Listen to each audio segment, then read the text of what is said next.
Well, good morning, everybody. Welcome to the Under Hood Show presented by Mel Hambelton Ford. My name's Phil Nightingale. Morning, Josh. Good morning. It's a beautiful sunny and 70 Saturday. I like those S's in there. Well, sunny, I think going to be more like 80 something. And yes, it is Saturday. So, Okay. Well, this is the call-in show, and we don't have that up on the screen, Josh. Where's that at on over here on the side? Not there, is it? Captions. Not there. Yeah, it was. Go back. Who's driving this boat? Not me. Oh, okay. Oh, there it is. I think we found the problem. Oh, that was rough, wasn't it? No, I think you're driving. You think I'm driving. Yeah. Okay. Yeah, we got a problem going on then, don't we? Yeah. Okay, there's the phone number, 316-462-3673. It's a call-in show. You get a great price package, about over $130. Only show I know you get paid to call in. Could be anything ailing your car and something you don't understand about your car. Need some more information about your car or whatever. Need something diagnosed maybe or whatever. Got a noise. We got to get a lot of noises all the time, don't we, Josh? But anyway, 316-462-3673, number there on the screen. Call in to the front desk here at the dealership. Tell the girls you want to get patched into the podcast. And as always, Josh, what do they get for calling in? So we'll mail it out to you, but it's going to consist of the works, which is an oil change and tire rotation. We use Motorcraft oil and filter products here at Mel Hambelton Ford. So while we're performing that works package, we're going to complete a multi-point inspection on your vehicle, checking over the brakes, tires, steering, suspension, all the safety-related components on that vehicle, making sure that it's geared up and ready to go for that next 5,000 miles of driving.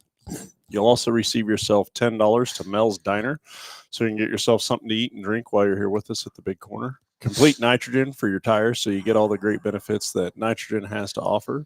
And then a BG products package, which consists of a can of MOA or motor oil additive for your engine oil, and then CF5 for your fuel system. Again, just getting that vehicle geared up and ready to go for that next 5,000 miles of driving. All right, 316-462-3673. Anyway, Josh, some exciting stuff so far on the sales side. We'll get to the service side stuff here. We got some 24 King Ranch and Platinums finally hitting the ground. Yep. And not sure what the little bit of delay was on those trucks or whatever. They told us it was a headlight issue. I guess I can kind of get that too, because that's an all-new headlight and stuff in that truck. But boy, howdy. I don't know how they keep improving these trucks every year and making them bigger, and not bigger, but better than what they were. Yeah. But that Platinum, they went to 3 trim levels of the Platinum. You have a base, a mid, and then a high. And I don't know why they did that, because the high is just basically like what the Limited used to be from that part. But I do love the color of these seats. I don't know if you caught that or not. The seats in the Limited used to be like a blue with a gray center section. And now they went to a kind of a, I don't know, call it a dark gray or whatever, that I think looks really good on the truck. Almost like a two-tone, isn't it? Yeah. Like a dark gray and a lighter gray almost. Yeah, But yeah, that's and I don't know. Have you drove one of these 24s yet? I have not been behind the wheel one yet. Yeah, neither. So I want to try it. The 1.2, 1.3, 1.4, and the new Blue Cruise. Blue Cruise. And that's actually was one of the things that I was going to ask this morning on the show is what is something that 20 years ago that you thought, being in the automotive industry, that you maybe thought would come that never showed up, but then also what is something that you thought would come that they do have on these vehicles now? And then out of all the options, like, what do you think is the most beneficial to consumers? Safety wise, that's a lot of questions. I know it's a lot of questions. Safety wise, convenience wise. Well, see what I'm saying? There's a lot of issues there too, because I would say, to me right now, that's not even the Blue Cruise as much as everything that goes together with Blue Cruise, from the lane centering, the heads-up display that's in the trucks now, so you keep your eyes up on the road and everything from that part. Anybody's got a problem with that? No. That has a sign made or anything about the eyes up here? No, that's just somebody trying to be smart and funny.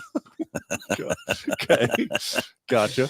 But so all the thing Copilot 360, I guess, is kind of my thing right now that I think's the most safety thing that keeps us safe on the roads, keeps us in the lanes, watches the cars around us, lets us know, the blind sight monitor is all worked into that together, but all the sensors around the car from that part.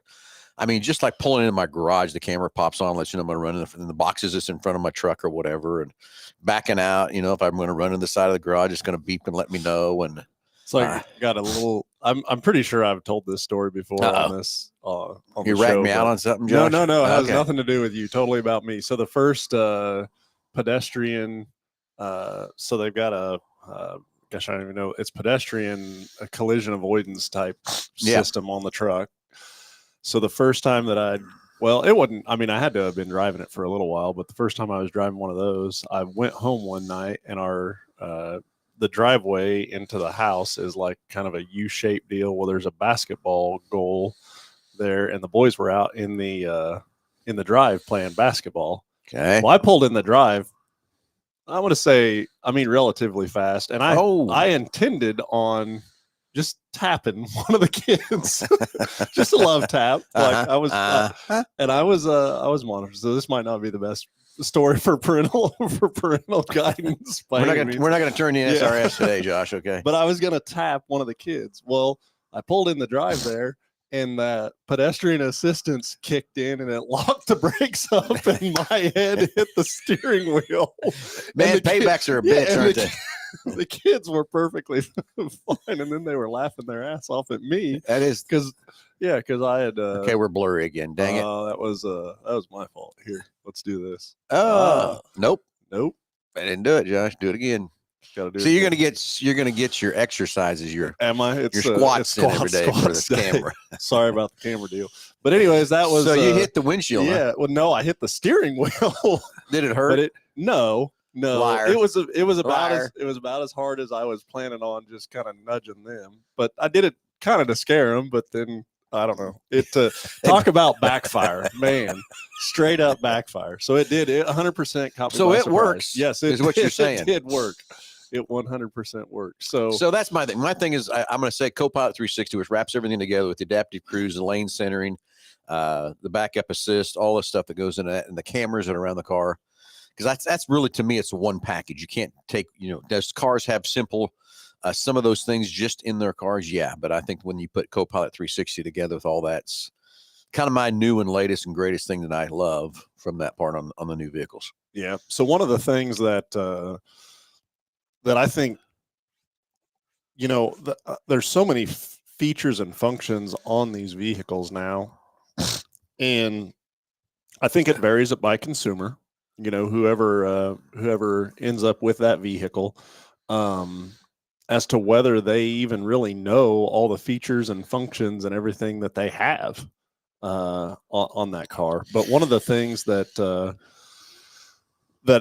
I think of that is such a benefit to a consumer, and I think we're just really scratching the surface on it, is these connected modems, and what all that allows the consumer to do with the vehicle, but then also us as dealers to be able to assist customers with. And again, I don't even think we've even started in on where this will end up or go. And as we grow with this, let's go a little deeper into that so they understand. Okay, someone doesn't know what we're talking about on a connected modem, what that does.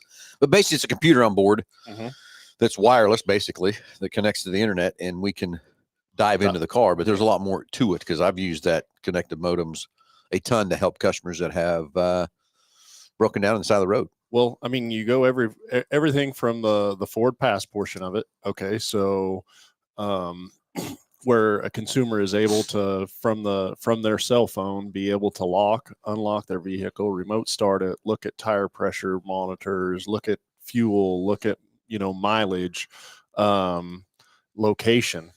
Tracking the vehicle, on where it's at, just all sorts of information. If there is a check engine light or a low tire light or whatever, it'll send you notifications. I got a instance last night of a consumer that purchased a brand new 24 Explorer, and then we put cat skin leather in it. Okay. And so this consumer dropped the vehicle off, and when they were installing the cat skin leather, they had to pull seats, and so they had like the airbag harnesses disconnected, stuff like that on the seats, and it set notification on the phone to the consumer about the airbags. Now, in that particular situation, we knew why it was on and what the deal was. But imagine if you were having an issue with an airbag or something like that as a consumer, and uh, when when they had it disconnected, uh, because it was just a first time through fault, um, there was no notifications on the dash of the car, anything like that. The only notification was really, through the connected modem and on the car, and also that went right to the owner, to let them know, of that situation. Yeah. And so just the way of getting the information, the ability to get the information, is so beneficial to the consumer. Now, I'll also go a little bit further in that these vehicles and how they communicate, and um, how much information there is there. I worry about it being maybe overboard on the amount of information that's put out there. But Oh, yeah. it's one thing that we're just gonna, as we get into this and goes along, that we'll have to, to make work the best for the consumer. Well, my best story that I have on, and I've got several stories of customers, driving, and when he check engine light comes on or whatever. But I had a customer, he was driving in the heat of the summer Mhm. in Texas in his Super Duty, and he lost air conditioning. Just headed down, going to somewhere down in Texas, one of the beaches or something. So it's the first day traveling, getting there, and guess what? No air conditioning. So we dove into it, got in the connected modem, found the code that was there, went back and researched it, got with one of our techs, and David's who it was, and he dove in and said, "Hey, I guarantee I know what's wrong with this truck. I just fixed one the other day just like it, and it was a connector had come loose on one of the sensors on the AC line." Mhm. So I called the customer back, told him what I had. He found a Ford store, pulled in on the service drive, and sure enough, that connector had come loose. Popped the connector on, and guess what? AC's back, and they had a great vacation coming from. Now think about that if we didn't have that before. To help that know what it was, help kind of pre-diagnose that, help that other shop or whatever. Yep. Time and effort. Of course, knowing my luck, a shop would have said, "Can't get to it for 2 weeks," Yeah. or something like that too. But that's kind of the best one I've got. But again, I've got a lot of people, had broke down or stranded or whatever. We can pull that code and help direct them to the right place, help them that sort of thing. Or even one thing, another is just tell them if it's safe to keep driving. Well, and let's take this one step further, even. And this is something that is out there right now. They're working, and building on this. But as it is right now, with these connected modems in these vehicles, they're going through and doing predictive repair intelligence. And so basically, it's AI information, and if they're going through and looking at your book of appointments. So a customer calls up and says, "Hey, I have a check engine light, or I have this symptom." So they look through those appointments, and then they looked at the connected modem data and seeing what the vehicle is reporting. And then they go back to the repair history of all the repairs that they've made on all those vehicles, based on the information that's being reported. And if there is a commonality between that, they ship us a part for your vehicle. And so we get a part in that is the most likely cause of what's wrong with your vehicle. Now think of that from a consumer standpoint, in terms of length of time down for the vehicle to be down. Now, in our particular situation, it's not near as much of a benefit as it is a dealer that's in a smaller community, doesn't have a whole lot of resources, doesn't have a lot of parts inventory. For us, for the most part, we're going to get it, or we have it. But in those other particular situations, that could be extremely beneficial to a consumer, to be able to get their vehicle back and to have that experience of, it's broke, now it's back fixed and back on the road. But I'm just thinking of all the logistics working in the background to get to that point, I think is huge. It is. And that's the thing, because they can see our inventory, know if we have the part that's failed or close to being failed. And it might not be the part that we need, but at least we're doing some proactive measures to get those parts and get things fixed for you from that part. But you're right. This is going to go a lot deeper than we think. You know, what's going to be bad is I remember when we came out with the connected modems in, I think it was 17. Yeah. And it was only on a select few cars. It wasn't on everything like it is today. So I think when we get into some of that, they'll do the same thing again. They'll take some of this more high-tech modems and things like that into the cars, but they'll put it in just certain models, and it'll take a little bit for it to catch up with everything to every model like we have today with the connected modem in there, diagnosing that stuff too. But you as a consumer, the biggest thing for me with the connected modem is being able to communicate with your car with Ford Pass. When you're not around it, you can track it, you can unlock it, check your gas, check your tires. You know, you get recall notifications coming through that too. So you know you got a recall on your car.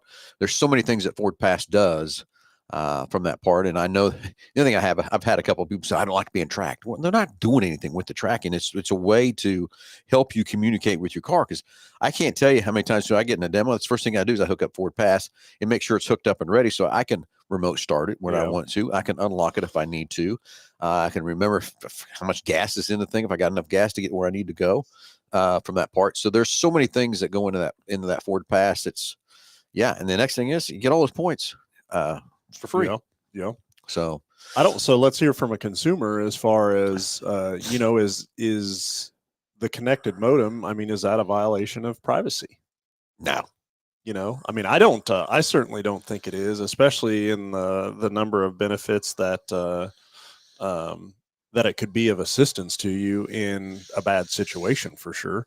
You know, the other thing that I can think of that we talked about. I mean, let's go back to that privacy thing for a minute. Okay, you've got your own Ford Pass to dive into that. We can't unlock your car with it. Well, yeah. Okay. So you're protected with your phone for what can happen from that part. We can't unlock your car. We can't remote start your car, but we can get in to see the codes and see the stuff on it. We can monitor things, but we can't do anything with your car. So that's why I don't think the privacy is really an issue. Are they tracking you? No, they're not tracking you. They're doing that so you can be able to communicate with your car. And then if you do need help, that we can communicate with you, with your car, to help you diagnose. And I can't think of a better idea of what I would want to have happen. If I'm driving down the road and my check engine light comes on, I want to be able to know real quick, is it safe to drive? Is it not? Do I need to go somewhere? What do I need to do? Well, then let's take it. I mean, we've got a caller coming in. We'll get him patched through, but then I've got, I guess, kind of another question then, you know, after that about information that's given out through that, through the Ford Pass. And then what Ford's also done with that information to, I think, better improve their vehicles as well. So we'll get, we've got Jason headed through, or going to be through here with us here in just a little bit. So, yep. So anyway, Delbert Alt is on his way picking up his second Bronco Sport today. So Delbert, see you here in a little bit. I hear you're supposed to be here around 9:30 or so. So we'll hopefully see you here after the show. Picking up his second Bronco Sport for his wife. I got to figure that out. I'm not sure. Is this one? I think is the first him. one? Yeah, well, is the first one for his wife? I think the first one was for him. I think it was for him. She's been driving it, I'm pretty sure. Oh, Delbert. So I don't know if he gets this one. So yeah, who's getting the second one? I don't know. So now his is used, so he needs the new one. Anyway, Jeremy Kane, I figured you were pretty busy, but of course I was pretty busy too. The show went very well out in Dodge City last weekend racing from that part. So sorry I missed you there too. Now we got your another address, or maybe it's the same. I don't know. We'll get it mailed out to you this time. Anyway, Josh, I took that certificate out there and we were running. It took me forever to get to Dodge City. I mean, I'm not really sure why I was being very smart driving the Dodge City with that race rig, as bad as that wind was last weekend. And it normally takes me about 2 hours and 20 minutes to get to Dodge City, and it was over 3 hours. Yeah. To get to Dodge City. People thought it was a smoke storm, a fire blowing, but no, it's just that much dirt blowing. So we've got okay. Yeah. Good morning, Jason. You're on live with Under the Hood. Josh, Phil, good morning. How you guys? Doing Perfect. Great. Hey, question. So I have a 2015 Ford F-150. I just had the spark plugs done about 2 years ago. How often should I replace those? So you said it's a 2015? Yes. And what engine do you have in there? EcoBoost. EcoBoost. There you go. Yeah. You know, it really depends on driving conditions, but we are seeing the EcoBoost plugs around the 60,000 mile mark become to where the gap in them is greater than really what it should be. And so again, it depends on how you drive, but typically around 60,000 miles on the EcoBoost engines is where we see plugs start to need to be replaced, which is honestly is quite a bit different than what they were years ago, or on a 5-liter engine. Those typically will go more around 100,000 miles. Oh, wow. Yep. Okay, so I appreciate it. let's kind of tell, why does the EcoBoost need plugs at 60 instead of 100? Tell them what's kind of happening there. There's a couple of reasons. One, I believe it's from the heat, and that gap in that plug grows, but then also just the turbo portion of it, with it not being naturally aspirated. Yes, I mean, I know that's what it is. I was just trying to explain to our listeners why it would change more, and it's just the heat, and it's also the turbos. And again, it might be that you need replacement 40,000. What you're doing with the truck, and what you're really pulling. depends on driving, whether it's more highway, whether you're a heavier footed driver makes a difference as well. It just depends on the boost and the operation in that turbo for sure. Well, and here's the next thing I'll tell you is, I remember back in the day with my dad, we changed spark plugs at every 10,000 miles. Yeah, points and plugs, condenser, we tuned them up at 10,000 miles. Now we're complaining about 60 versus 100. You know what I mean? Back then you could do a lot of things, and what you can do now, the way these cars are made anymore, so technically computerized, it's ridiculous. So how many miles did you have on that truck? It's got 131 right now. Yeah, and that was probably when I had it then. That was your first time of putting them in? Yes, that I've had the truck, yes. And what did you have them replaced because of a misfire, or was because it just records show it's never been done? So that's one of the reasons why I did it, because it recommended it. So sure. Did you notice any performance difference afterwards? Oh yeah. Yeah. Oh yeah. Yeah. A lot more get up and go, especially when you got this turbo on here. Yeah, the other thing is where those plugs will typically fail is under higher load, and higher RPM is typically where you notice it. And a lot of people don't. I guess you don't really get into that power range very often, and so as a consumer, you may have a bad plug or something like that, but you don't even notice it because you don't drive in that power range until you go to pass somebody one time or something along those lines, Right, absolutely. Yeah. Well, I appreciate the information, guys. And if Dale's listening, I'll take a Ford Bronco if he's buying. Okay, Dale, did you hear that? I think he is listening, so we'll see. Yeah. I know Dale a long time, so he can help a brother out.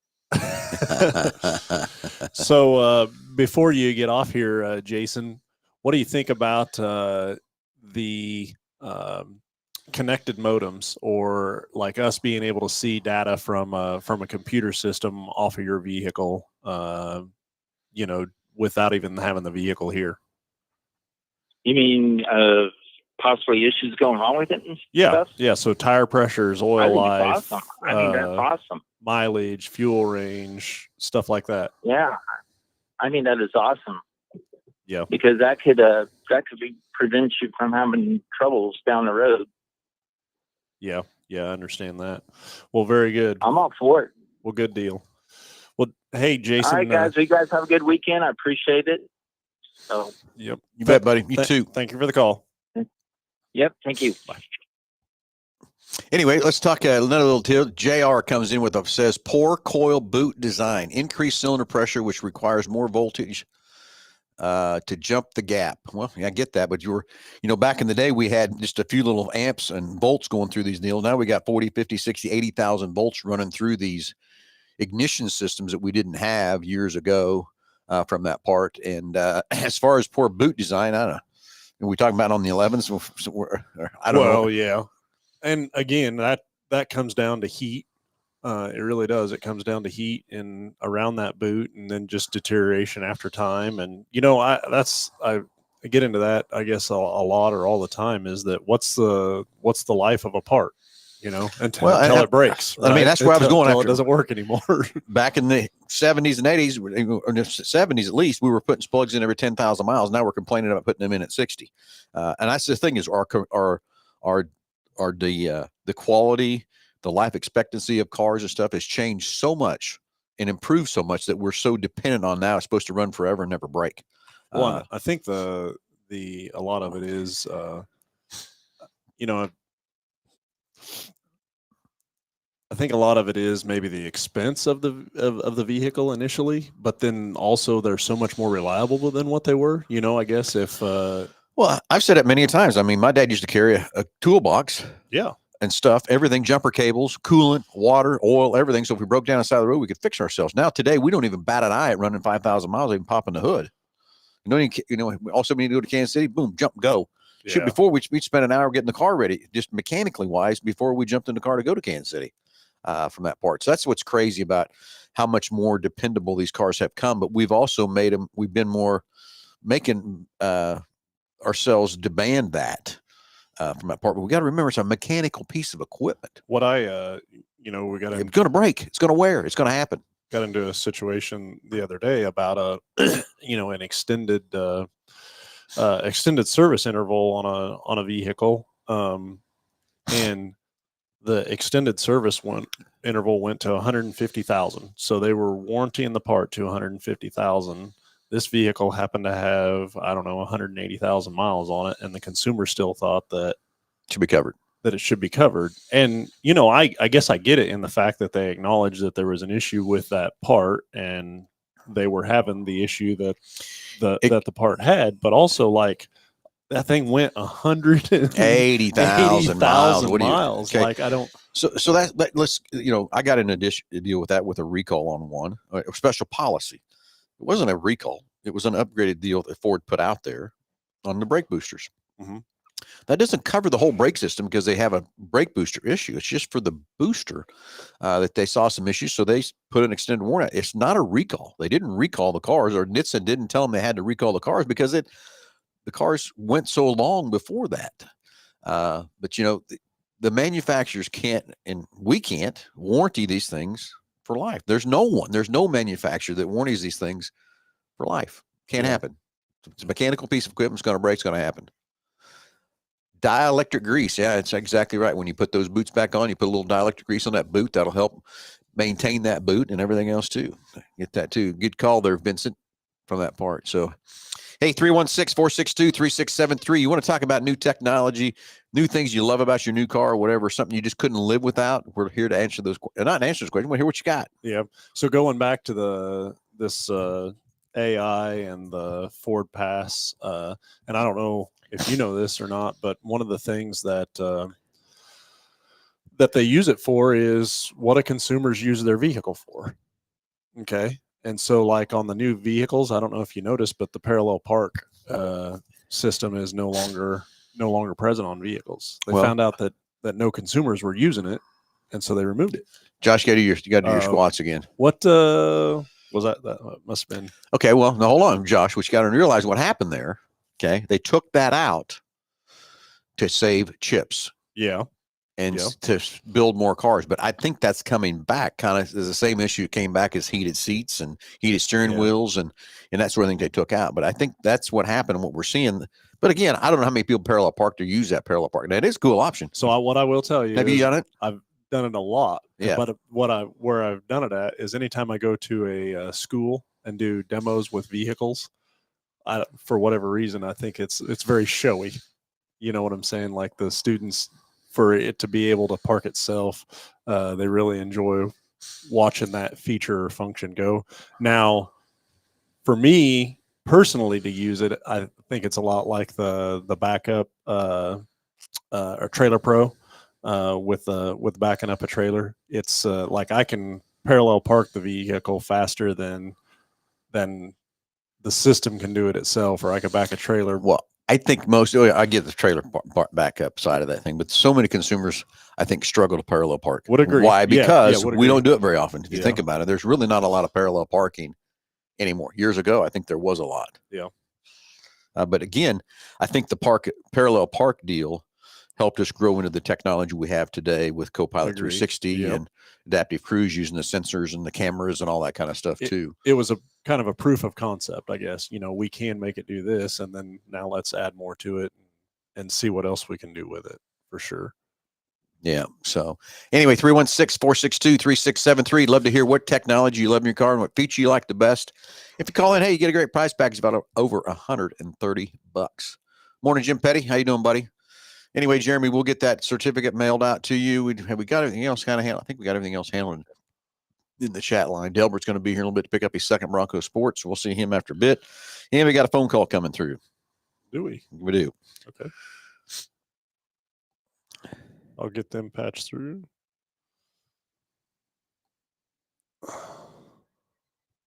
So wonder what Jeremy has going on. So this new this new platinum truck out here, have you I've not even looked at the sticker price on it yet. Was the window sticker still in this thing? It's not in it because it's sold. Oh, we pull them gotcha. out and put them in there. And this is the third trim level, the highest. This is similar to the limited. This is exactly a limited for 24, which what it was as a 23. Yeah. Yep. Truck's 86 grand. Oh, really? Yep. That honestly, I figured it'd be more. Be perfectly honest with you. Well, I hear you. Yeah.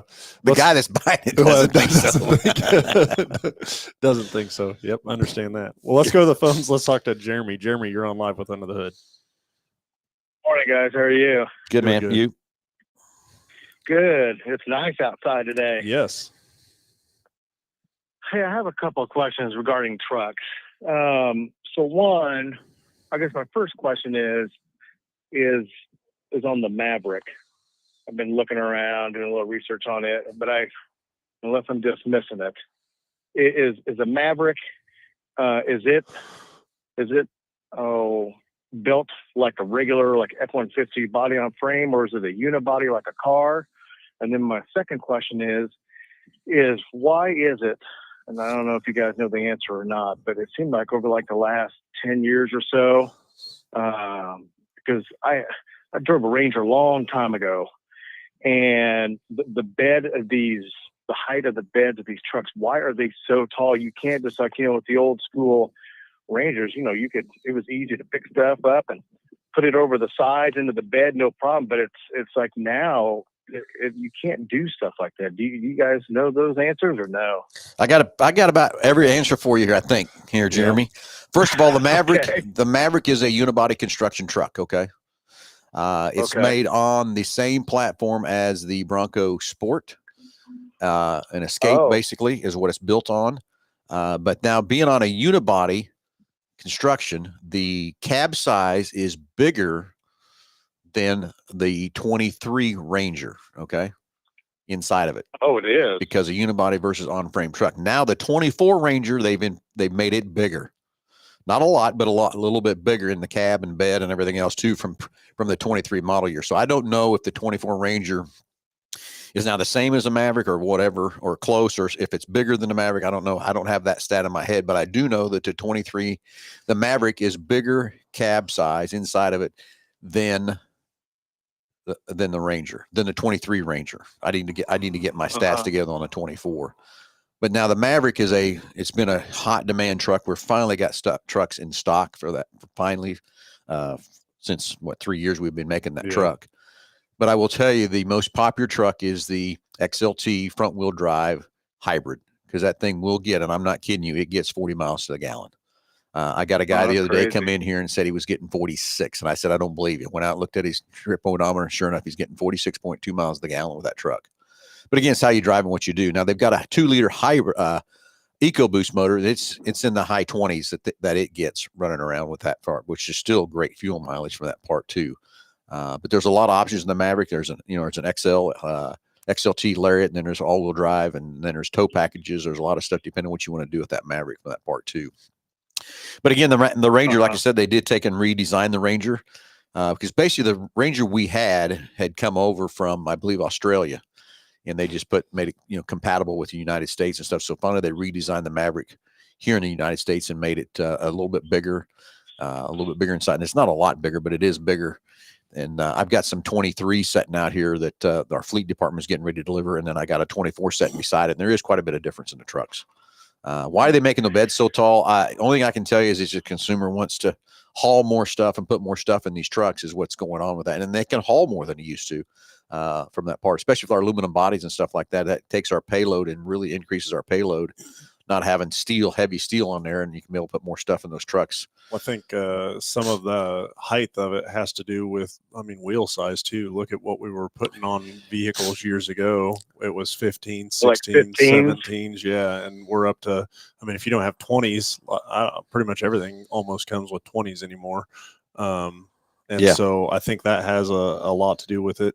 And I would say too, the number of, I don't know, maybe you can agree or disagree on this, but the number of 2-wheel drive pickups that were available years ago versus now, I think everything's pretty well a 4-wheel drive for the most part. I would say around here. I would say 95% of what we get in is 4-wheel drive, and 5% is 2-wheel drive. And if you really think about our weather around here and stuff like that, can you get around? It'll be okay with a 2-wheel drive pretty much most of the time, and that sort of thing too. 2-wheel drive is going to give you better fuel economy, everything else from that part. But again, resale value, you'll always get your money back out of a 4-wheel drive versus a 2-wheel drive. No, what you spend on it new from that part too. It's kind of like I got in a conversation with a guy the other day about extended cabs. I'm just surprised it's still around, to be honest with you, because the crew cabs is so much better and everything else too. But I don't think we have an extended cab new one on the lot right now. Yeah. From that part. Yeah, so. I like the crew cabs, but it's just you would think the automakers would still. You would think that there's an audience out here that would still like the old school, where it didn't matter if it was a Ford Ranger or the GM products, the old S10s or whatever the GMC was. The height of those beds and just the trucks in general, they were a lot. They weren't so tall in stature; they were so short. But I understand what Josh is talking about. When you throw in bigger wheel size and then 4-wheel drive. I understand it increases the height, but it'd be nice if the automakers, of course, I'm loyal to Ford, if they would have something like that. But I guess that's what the Maverick is, and that's some of why I'm calling here and talking about. We did see a truck. What was that last year? And I have not seen one in the dealerships yet, but the Lobo that they were advertising, it was almost like a lowered F-150 a little bit. Yeah, it is. It's a Lobo. It's a crew cab. It's a 5.0 dual exhaust kind of a thing, and it's basically it's between the STX package and the XLT. It's right in the middle there from that part. I don't know when they showed that to us, Josh, if that's supposed to be a 24. Yeah. That's what I'm waiting on. I think it's going to be a 24 is why we didn't see anything in 23 on that. But that Lobo is another thing they've done to lower the truck down. Okay, interesting. Hey, and Josh brought something up that makes me want to ask, about wheel sizes. How before they used to be, 15, 16, and 17, and now they're all these big 20s and whatever they are now. Why do you think that these automakers go to these bigger wheels? It's just because of looks? Because it seems like, maybe it's just me, but with the smaller wheel sizes, of course, that you get more tread sidewall width, but it seemed like the vehicles rode better with a smaller wheel, or is that just all in my head? No, I agree with you, but here's what I'm going to tell you why.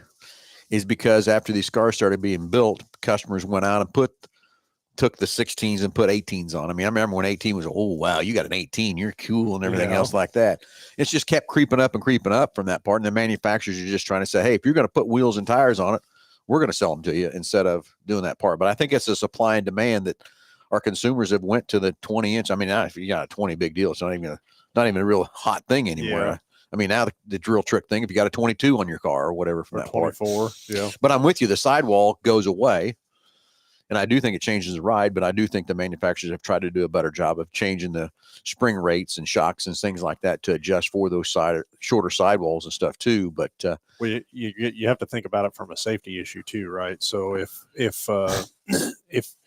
you have a real tall sidewall and you're moving that tire back and forth and that sidewall is flexing, as a manufacturer, you can't control that. But if you have a smaller sidewall, and you give the vehicle more suspension, and that tire is stiffer, then it's for handling and performance and stuff like that. Well, let's back up way back to, would that be 2005, 6, 7, somewhere in there where where the Explorer was having all the issues with the tires. Yep. And Jeremy, was really the true thing that was happening there is back then they were on 15s and 16-inch tires. I don't know exactly what size that was, whatever. But you have a temperature rating of an A, B, and C. And of course, C being the least adaptive to heat. So if you take a tire that's normally running on the road, say 125 degrees, and you let 5 pounds of air out of that tire, it's going to jump to, about 150 degrees running on a hot day down the road just because, it can't dissipate the heat out of that tire. And that's what was happening to those Explorers. They were putting C-rated temperature tires on those Explorers. Customers would get a little bit of low air pressure or let it get really low. And then the tire would give away. It didn't blow out, but the sidewall just gave away because it couldn't handle the heat and couldn't handle the pressure being put on that sidewall. Then customers overreacted with it and rolled. So that's also why some of this technology has changed and what they've went to, because that was a huge lawsuit between Firestone and Ford. And it was a long time before Ford would even sell a Firestone tire again. I mean, it was probably 15 years. I would guess at least before Ford would even put a Firestone tire on their car. Ford is pointing at Firestone, Firestone's pointing at Ford, but really whoever decided to put that C temperature rated tire on that Explorer is, to me, it was my opinion. Again, opinions, like what, we all got one, but that's what I remember in that investigation is that C rated temperature tires on those cars that let it down 10 pounds. And that's what was happening. And boom, way you go. So that's another thing that rolls into it. But I understand what you're saying. But I still think that the 20s and the 22s has all just been a customer demand that the manufacturers see. I mean, it's just like accessories going out. Now the Ford, putting so many trucks come standard now with running boards or Nerf bars, spraying bed liners. Spread bed liners, all that kind of stuff too from that part to that accessories are now kind of a free flowing option that you can add to these trucks from that part. So, and now we have so many what we call dealer installed options. We had that happen yesterday. Guy ordered some mud guards and we accidentally didn't get them installed during the PDI. We had to run a truck back in and put the mud guards on. So I think that's all that is, Jeremy. Customer demand has made the manufacturers say, hey, if you're going to put 20s on it, we're going to sell them to you.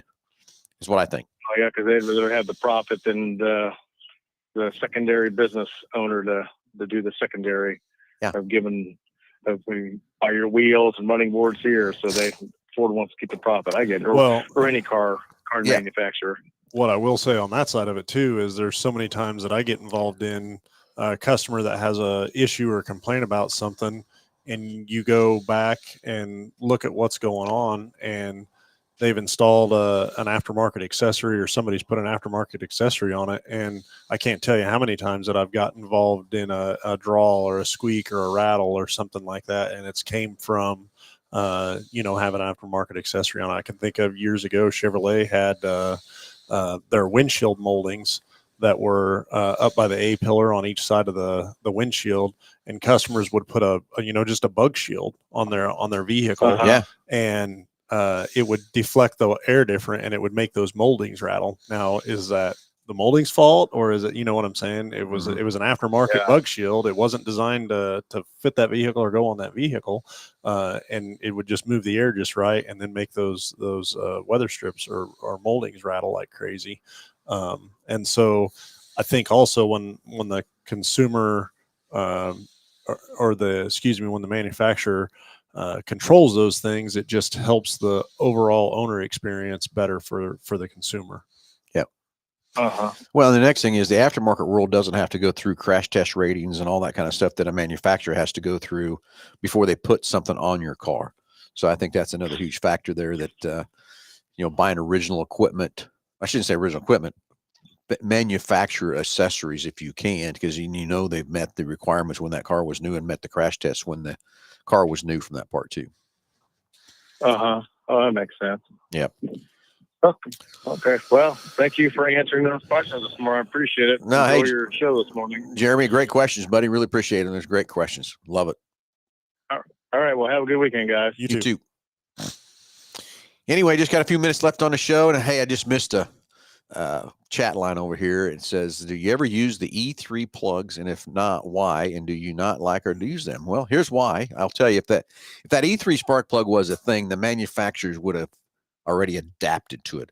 But what you got to remember about those E3 spark plugs is it's only going to have one spark, And that spark's going to go to the least passive resistance. That E3 spark is not giving you 3 sparks. I love those commercials. Look at this spark plug. It's got a better spark now and everything else. Like, do you not realize the spark plug does not produce the spark? It just takes the spark and jumps it across and lets the electricity go Just across. grounds it out. Gives Grounds a it gap. out. Spark plug has nothing to do with how hot that spark is, how quick it does, or whatever. That's not the spark plug. That's the coil and the power that's put behind that coil to make that work. But that E3 spark plug, that's what am I going to call that? I call it a gimmick. It just doesn't. Well, and so many, again, going back to the example of the bug shield and, an aftermarket bug shield on the factory design, vehicle, is that it's, if there was a fuel efficiency benefit, if there was a power benefit to having that product in there, like for numbers factors, they would have done it.